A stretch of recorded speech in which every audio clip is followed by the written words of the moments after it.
Hello guys, welcome back to the channel. Joffrey Noodle Legs here today with a noodle film review. Today, this week we're going to be looking at forgotten 80s classics. Now, when I say that, this is classics in my eyes, not everyone's, but in my opinion.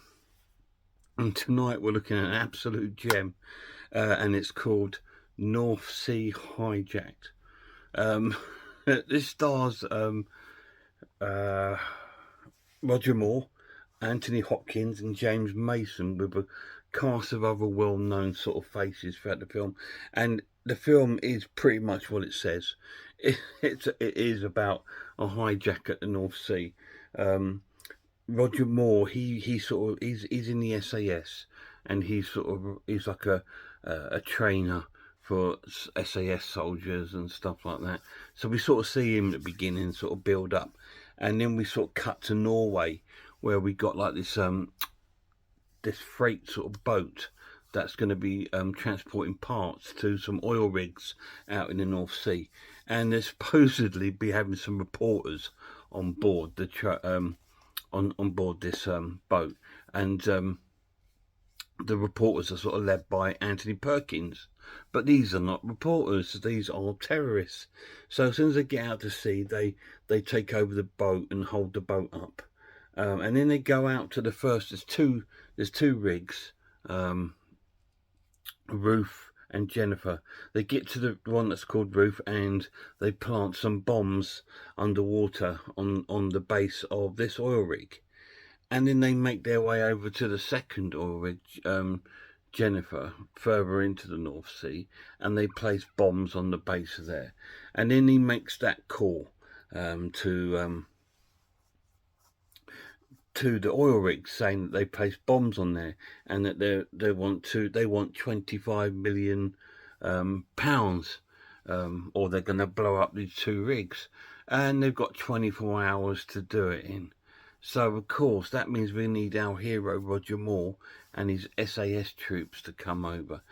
James Mason plays like a naval sort of captain, who's sort of also dragged into this sort of catastrophe.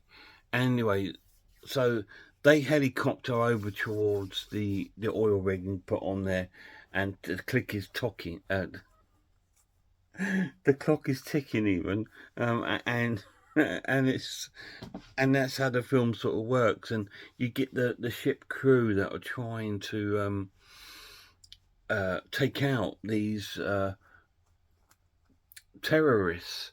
Well, they don't think they're terrorists, but obviously they are. They're trying to take them out, and all their sort of plans get foiled. Anthony Perkins sort of susses it out, and a lot of the sort of boat crew end up getting sort of killed throughout the film. And back on the rig, we've now got Roger Moore on there with James Mason, and they're trying to figure out sort of plans to sort of stop it all. And Roger Moore's idea is to blow up the Ruth rig, which is like the smaller rig, before they have a chance to, sort of thing, to sort of like see what if they're following it. So it's sort of like that kind of story that sort of carries on throughout the whole film. It's very sort of obvious. It's very, very British. It's a very British sort of thriller from that era. I think this has come out 1980 or 1981, something like that. It's right at the beginning of the 80s. And I remember it being in the cinema. I didn't go to see it, but I remember seeing trailers for it at the cinema when I used to go and see films there. I saw trailers and I saw the poster. In Stevenage we used to have an ABC cinema, and I remember seeing a big poster of it outside the cinema, and it's the inside cover. Sorry about that, guys. And it was that. I remember seeing that poster on the outside of the cinema. So yeah, so it's a great movie, although it's very obvious, and the title tells you everything about the plot before you've even watched it. It's still a great movie. It's British cheese, if you like. It's their sort cheesy sort of film. But I love that it's got a real charm to it. They don't waste time. You know, that as soon as we get to see Roger Moore, we're in with the villains, and they take over the boat, and they're not wasting any time in this movie. And then it sort of like plays out like a normal sort of hostage sort of crime film, and it's really cool. So are they going to get away with it though, or is our hero Roger Moore and the SAS going to stop it before they actually blow up these oil rigs? What's going to happen? Is there going to be a big showdown?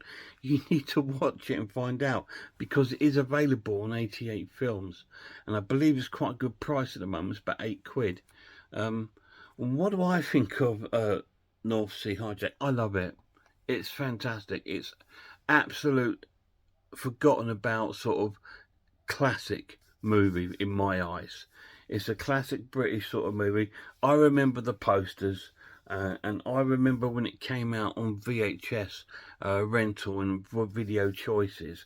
I ended up buying it ex rental for probably about £3.99 or £4.99, because I really wanted to see it, because it reminded me of seeing the posters and that when I was, you know, a few years younger. And it was so cool back then, and I still love it today. It's got some sort of charm about it. I mean, it's no amazing standout performances. Anthony Hopkins is probably the closest. Anthony Perkins, sorry, is probably the closest. Roger Moore is his normal cheesy self, like a sort of cheesy James Bond. So it's really well sort of really well acted, and it's to the point where it's really bad, and it is a little bit of a slow burn. It does take a while for that sort of story to really kick in, and for the action to come. But it's brilliant. It's a great British thriller, and I really highly recommend it if you're into sort of thrillers and sort of disaster, sort of hijack sort of things. If you like things like Die Hard, this is like the pre, you know, without films like this, you probably wouldn't have had Die Hard and things like that, you know, because this is that same sort of tension sort of film like that, and it does it really cool. The pluses of this version: it looks really great. It's been really remastered really well by 88 Films, so well done to them, and they've kept it to real and really nice. It's a stellar cast: James Mason, Anthony Perkins, Roger Moore. You know, you're on a winner, aren't you, really? Negatives, yeah, it is a bit slow, and it lacks the sort of really violent gore of a lot of sort of 80s and 70s films, but this is a British film, so, you know, we don't have that sort of thing, but it's really cool. I love it. I'm going to score the film a great watch and give that an 8 out of 10. Really cool film. I highly recommend seeing it if you want something a bit different from the horror genre, but still really quite cool and sort of like suspenseful. North Sea Hijack, 8 out of 10. Any of you guys seen it? If you have, let me know down below what you think of it.